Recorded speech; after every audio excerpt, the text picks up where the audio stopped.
Maraming salamat po, Sis Berna. Muli po, magandang umaga po sa ating lahat. Ako po ay nagpapasalamat sa ating Panginoon dahil muli po ay binigyan niya po ako ng pribilehiyo na bahagi ng kanyang salita. Ngayon po, bago po tayo magpatuloy, manalangin po tayo. Ama naming banal at makapangyarihan sa lahat, kami po Ama ay nagpapasalamat sa oras na ito na inyong binigay sa amin para po kami ay magkaisa, magtipon para itaas ang iyong pangalan. Sa oras na ito, Ama, piling po namin na kayo po ang pag-alis ng mga bagay na pwedeng umadlag. Nang sa gayon po, Ama, ikaw po ay mangusap sa bawat isa sa amin. Panginoon, hiling po namin ang karunungan at pangunawa na nanggagaling sa iyo.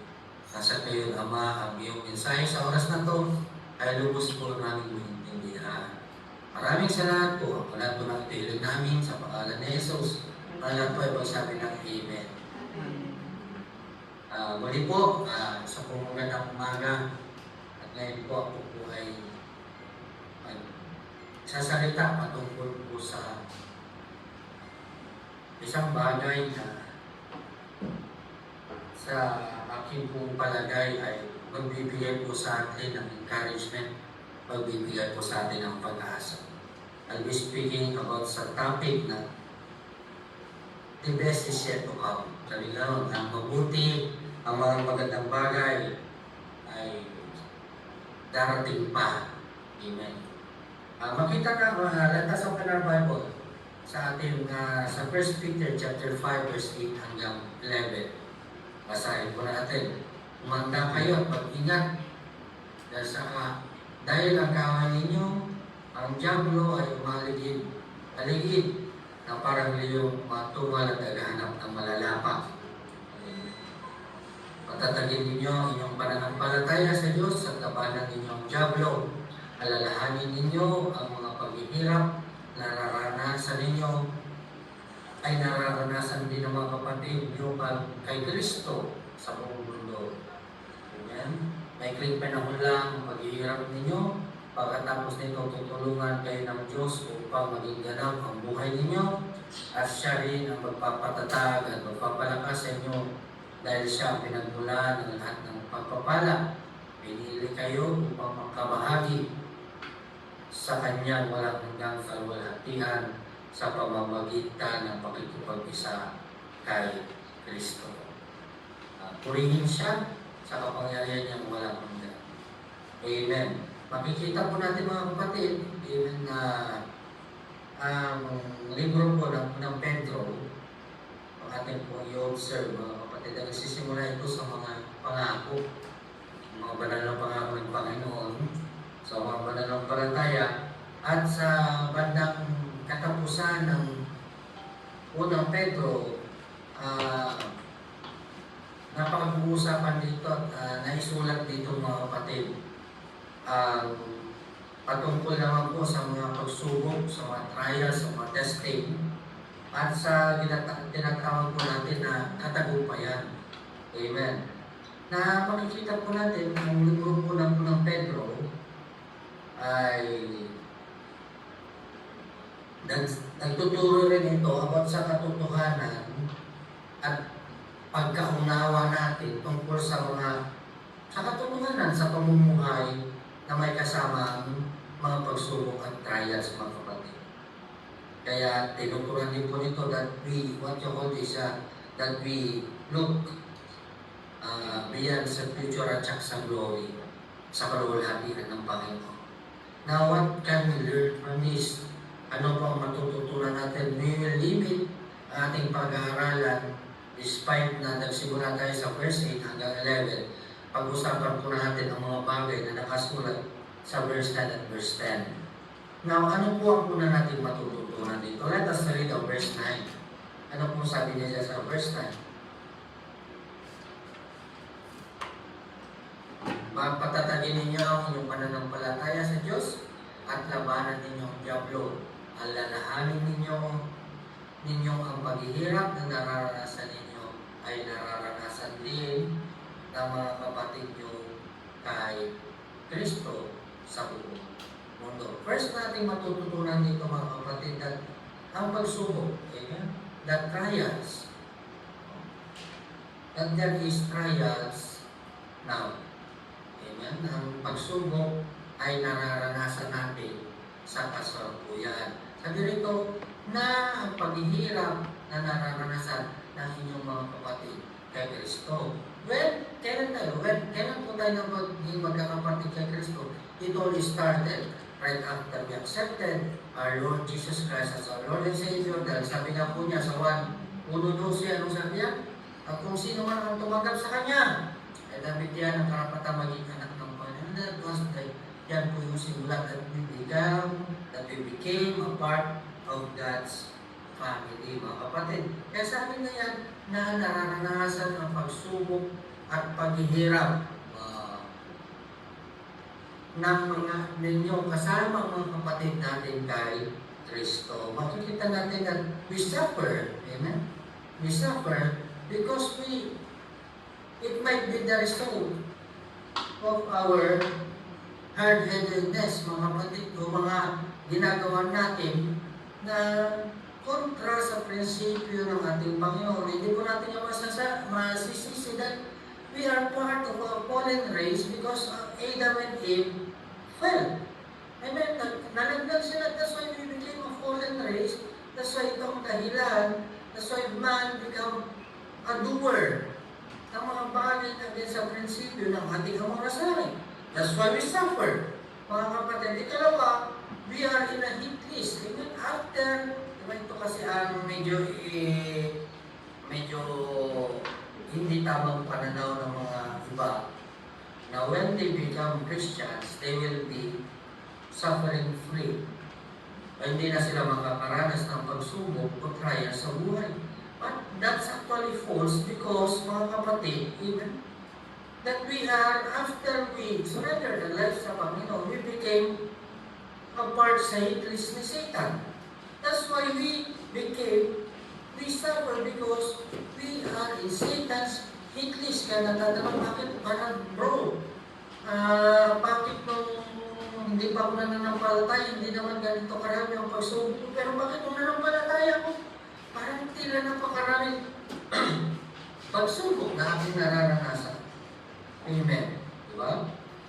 Ikaw, mga kapatid, ano ba ang present na pagsubok na nararanasan mo? Alam niyan, na tayo maging nasa laya, maging nasa loob, pare-parehas po tayo ng pagsubok sa panahon. But always remember, when you are tested, when you are being tried, amen. Ang sabi niya sa 2 Corinthians chapter 12, verse 9, sorry. Amen. Ngunit sinabi ng Panginoon sa akin, Paul, ngunit sinabi ng Panginoon sa akin, sabi ni Apostol Pablo, sino may testimony kanina, quoting Apostol Paul. Amen.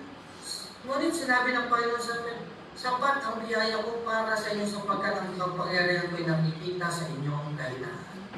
Kaya kung galak kong pinagmamalaki ang aking kahinaan, nang sa ganon at palagi pumaranasan ang kapangyarihan ng Panginoon. But he said to me, my grace is sufficient for you, for my power is made perfect in your weakness. Amen. Diba? Mga kapatid, during our trials, that is the time na tayo ay pinaka-weak. But still, the Lord's grace is sufficient. Amen. Patandaan niyo, whenever we are in trials and sufferings and trials is present right now, therefore, we could see that also the grace and love and help of God is also present.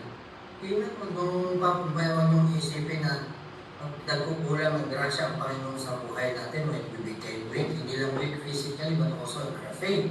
But also, always remember, pag ikaw nasusubok, the grace of God is sufficient para sa atin. Kaya mo yan mga kapatid. Kaya natin hindi lang ikaw.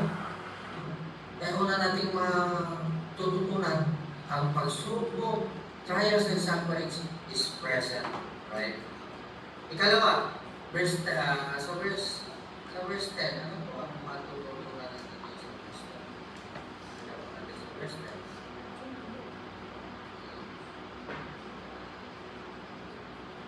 Maikling panahon lang ang paghihirap ninyo.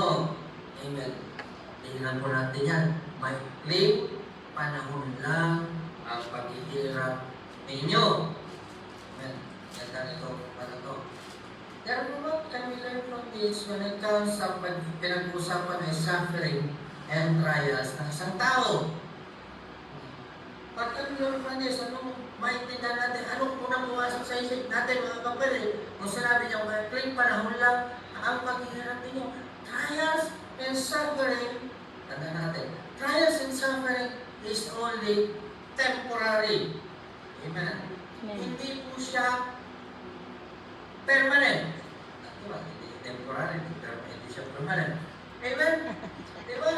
O, verse 1 equals 2. Amen. Dapat po makita natin, mga kapatid, na ang pagsubok na to ay lilipas din. Whatever is your situation right now, amen, ano man ang inyong suffering, ano man ang inyong trials ngayon, you only say na lilipas din. Ang bagay na matatapos din.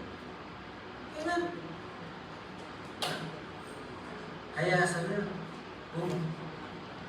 huwag natin sasabihin na parang wala na yata, GG na, yan na, hindi na yata makakalabas. Hindi sabihin ba, wala akong nakita mga kapatid na tawag mo kayo dyan sa loob, malaya sila. Amen. Sabi niyo, magsasawa lang din itong jail na ito para layain din tayo. Amen. Sa tamang panahon, palalayain tayo ng Panginoon. Pag kayo nagmamadali, surrender lang sa Panginoon, matatapos din ito.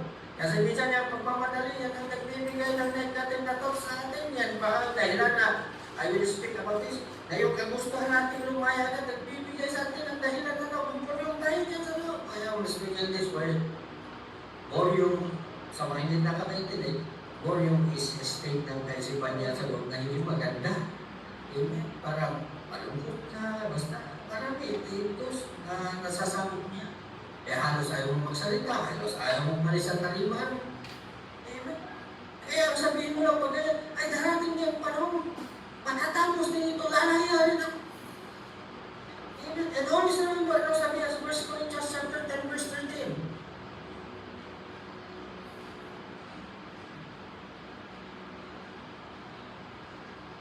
Okay. Walang pagsubok na dumarating sa inyo na hindi nararanasan ng ibang tao. Tingnan mga kapatid ko, tao yung katabi mo. Bigyan mo siya sa katabi mo, tao nga. Tao nga. Tao. Tao tayo. Walang pagsubok na dumarating sa inyo na hindi nararanasan ng ibang tao. Ngunit maaasahan natin ang pangako ng Diyos. Hindi man maasahan ang pangako ng tao. Ang pangako ng Diyos maasahan mga kapatid. Na hindi niya tayo pababayang subukin na higit sa ating makakaya. Kaya whenever you are in anong situation na nariyan tayo ngayon, amen. Isa ka, nagbibiro ka nga dyan sa loob. Pag ang tao hindi na nagsasalita, tahimik sa gilid, tinatanong, bro, kaya ba? Biglang sa nasagot, nakakalimang taon ako rito, ibig sabihin, kaya mo. Amen. Lalo na kaya niya, lalo na pagkasama siya ng Panginoon. Hindi, and always remember this. The Lord will not allow you to be tempted, to be tested beyond what you can bear. Amen. Kaya, di ba? Pero pag pabay subukin nang higit pa sa ating makakaya. Kaya kung dumaranas kayo ng pagsubok, yung dumaranas ng pagsubok, kapatid, pagsubok na temporary. Amen. Hindi permanente. Sino gagawa? Gagawa siya. Dapat malaking letra to. Amen. Gagawa siya ng parang upang mapagtagumpayan ninyo ito. The Lord will make a way. Kaya, kahit na, maraming paraan pag-iwas ng Panginoon. Kaya, lalampasan din natin ang matatapos lang yan. Because the Lord will help. The Lord will find the solution. The Lord will be the one to open the door, to make way. Diba? Para tayo ay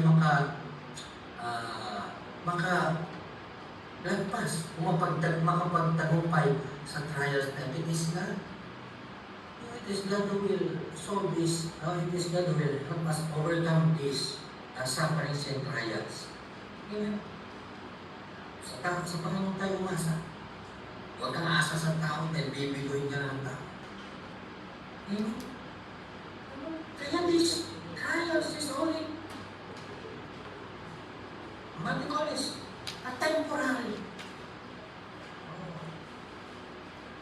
Pansamantagal. Amen? Pansamantagal. Kung hindi pa tayo pansamantagal, pero hindi pang habang buhay. It means pa rin na, Pastor, sabihin mo nga, 5 taon, sandali lang ba yan? Hindi matagal yan. Pero pansamantagal pa rin, matatapos pa rin. Mga kapatid ko, ang mga isuko. Amen? Diba?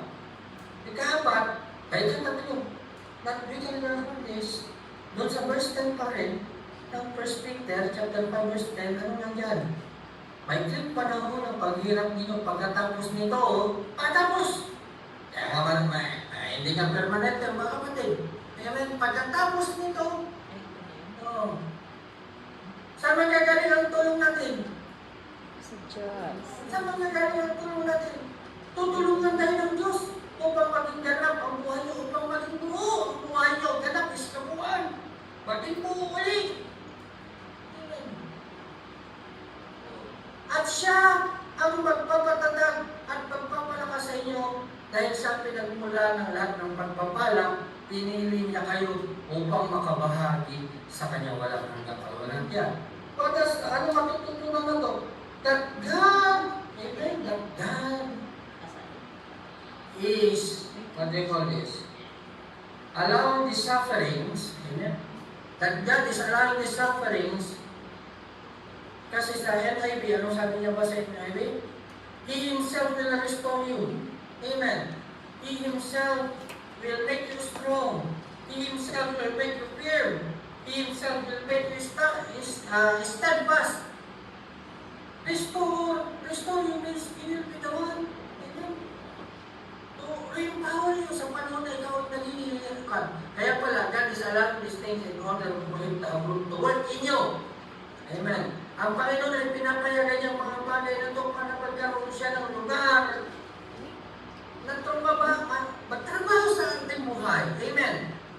Para ikaw ay kanyang palakasin ulit to restore you. Hindi naman palagi tayong malakas yan. Minsan na napapagod na tayo sa loob na nakaupo. Diyan tayo nakakararas ang pagod na ito. Kaya minsan tulog na lang ng tulog ang iba. Kaya nasusubukan ba natin yan? Ang bigat ng paghinga natin, pagod tayo. Isang mabigat na. Kaya ang gano'n tagal na yung bigat sa dibdib. At gano'n, ilarestore yun. Pag alam niya, hinang-hina ka na, dalawang puso sa face, ilarestore. He's allowing these sufferings para ikaw mapagod. But He also allowing these sufferings, not that for him to have room, na ikaw ay palakasin, ay to empower you. Amen. Ikalawa sabi sa English, to make you strong. Para ikaw maging malakas. Amen. Malakas sa lahat ng bagay. Amen. Malakas na ba sa ito? Make you strong. Firm. What is firm? Matatag. Ibang pagiging malakas sa matatag. Strong is malakas and then firm is matatag. Hindi ka basta-basta na-apektuhan. Amen. And make you steadfast. Sa mga steadfast, hindi ka basta-basta amungo. Hindi ka basta-basta natutupa. Steadfast. And these things is allowed because wants to do that, the Lord is allowing the sufferings dahil gusto niyo mga kapatid na pagkaroon tayo ng mga bagay na yan. Amen. Kaya mga taong matatag, mga taong matibay, mga taong hindi basta-basta na apekto sa problema, people who experience sufferings. Diba? Diba? Kung sa Bisaya naman, gahit sa tanang gahit. Ano nila? Matatag sa lahat ng matatag. Because of experiences. Kaya, kung sa tingin nyo, these sufferings that allows by God, para maging positive, anong sabihin nyo? You ask this through prayers. Sabihin nyo, Lord, why do you allow these things? Anong gusto mong ituro sa akin? Yan. All you have to do is open up your hearts and your mind that the Lord will teach you. You You just embrace.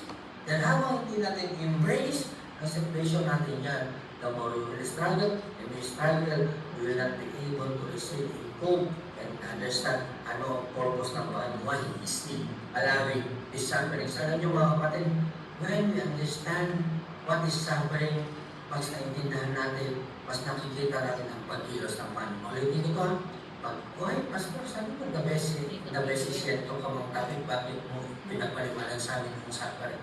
It is for us to understand what is suffering, dahil pag naintindihan natin what it is to suffer, mas nakikita natin ang pag-ilos ng Panginoon. Ang iba ayaw lang talaga nalang intindihin, ayaw lang talaga nalang buksan. But this after this, it is my prayer that we understand why does God allow sufferings and trials sa buhay natin, especially we are now part of God's family.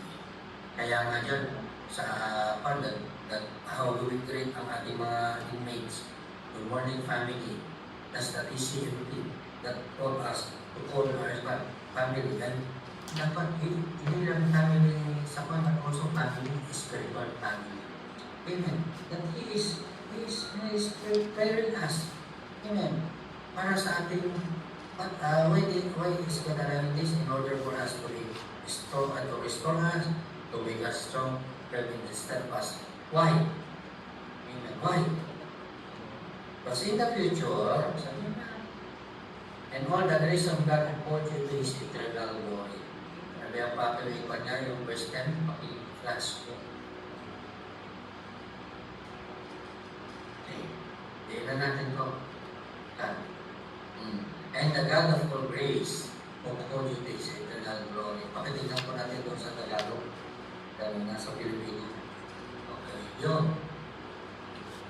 Verse 10 po. Yan. Sa eventually panahon. Pinili kayo. God has chosen us. It is not us who choose God, but it is God. Kaya pala, He has chosen us. That's why He is making us ready. God has chosen us because He wants us to be strong. He wants us to be restored. He wants us to be strong, firm and steadfast, because we are chosen by Him to take part, na makibahagi sa Kanyang walang hanggang kaluwalhatian sa pamamagitan ng pagkikipag-isa ninyo kay Kristo. Maglibahagi sa iyang kaluwalhatian. It could be it also the future glory and this present glory. I want present glory. Hindi muna natin pag-usapan ang future glory. Present glory. When we say you are part of the kaluwalhatian of God, it is the glory of God. Diba? Just like it is sabi sa dyan, it is the Father who will glorify that you will not school. Kaya makikita natin mga kapatid that He is making ready. He is making us ready to take part of His glory. Kaya ibig sabihin, being part of God's glory is being part sa presence ng Panginoon, being part of God's blessing. Amen. Kaya sasabihin natin, why? Nakikita natin, kaya huwag natin isipin na nandiyan tayo, that we will not, that the Lord will not work, and that the Lord will not give us future, bright future, magandang buhay sabi natin. But always remember, the best is yet to come because He has chosen us na makibahagi sa Kanyang kaluwalhatian. Amen. Pag nakikita natin ang blessing ng Panginoon sa ating paglaya, Amen. Amen. Diba? Alam nyo, ito nagiging problema. Yung iba, palayanan, kahit na palayanan nangyayari, malungkot sila. Sino mga palayanan yan? Itinay ninyo, itas yung kamay ninyo. Amen. Parang faith ninyo na ayaw yung itas sa inyong kamay na palayanan kayo. Kahit na medyo alangan, sabi nyo palayanan kayo. Amen. Diyan lang tayo papuntan. Amen. Ito, palayanan sabi nyo, parang, bakit ngayon palayanan ako? Medyo parang nalungkot ako. Kasi ang fear ng mga tao is, paano magsisimula? That is the question na kung palayanan kung paano magsisimula. I am broken. And but the Lord is allowing you to be broken. Through trials dahil gusto niya kayong buhay. Amen. Sa inyong paglaya, always remember that the best is yet to come because God will open doors of opportunity. And this is also our prayer, my prayer always. Amen. Ang nangyayari, maraming lumalaya kung bumabalik sa dati nilang gawin because there is no aftercare na galing sa government. There should be. Kung hindi pa man, I pray that time will come that there will be aftercare sa ating mga bagong laya ng mga inmates. And but always remember, kahit na hindi sa government, you go, you find a Bible-believing church sa inyong paglaya dahil yung faith, yan ang inyong pagpapatuloy na serve sa Kanya, it will open doors. Alam mo mga kapatid, why I'm telling this, it is my testimony. Amen. Yung mga kasama ko na in-embrace talaga ang faith nila ron, in-embrace nila yung pagtuturo ng Panginoon, in-embrace nila yung mga bagay na gusto na gawin ng Panginoon sa kanila. They have better lives. Ako, I'm very thankful by you that mayroon akong hindi man perfect, pero pamumuhay ko tahimik. And I saw may mga kasama we have also group chat and then magaling naman ang buhay gawa. It is not there, but it is, God is allowing suffering sa mga kapatid ko na nasa bitan. God is preparing something for you sa inyong paglaya. Amen. Magandang buhay gawin na natin pagpatuloy because we are called to share sa kaluwalhatian niya mga kapatid. Kailangan natin paglaya natin pagpatuloy tayo sa Kanya. Kaya sabihin mo niya sa katabi mo, amen, may magandang buhay na naghihintay sa atin. Magandang buhay na galing sa Panginoon, hindi galing kung kanino man. Galing sa Panginoon. Kaya tapitin niyo sa inyo, the best is yet to come. Because just closing us to share with this story. Ano sabi niya sa 11, dito tayo magtapos sa 11. You can do that. Kasi ang imposible sa tao, di imposible sa Panginoon. Pero sabi niya sa verse 11, okay, purihin siya sa kapangyarihan ng walang. Dahil makikita niyo mga kapatid sa inyong paglaya, makikita natin ang kapangyarihan ng Panginoon and will result na naluwalhatiin natin siya. Amen. God bless. I hope na paubos ang oras and I pray na this has given us encouragement. Amen. It is giving us encouragement and understanding why God allows us these sufferings and expect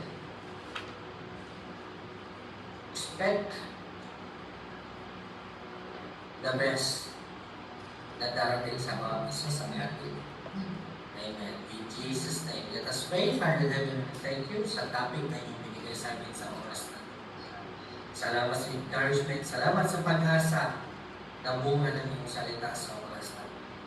Salamat, Panginoon, dahil andyan ka palagi na tinuturuan mo kami. Tinuturuan sa bawat bagay na lubos namin maintindihan.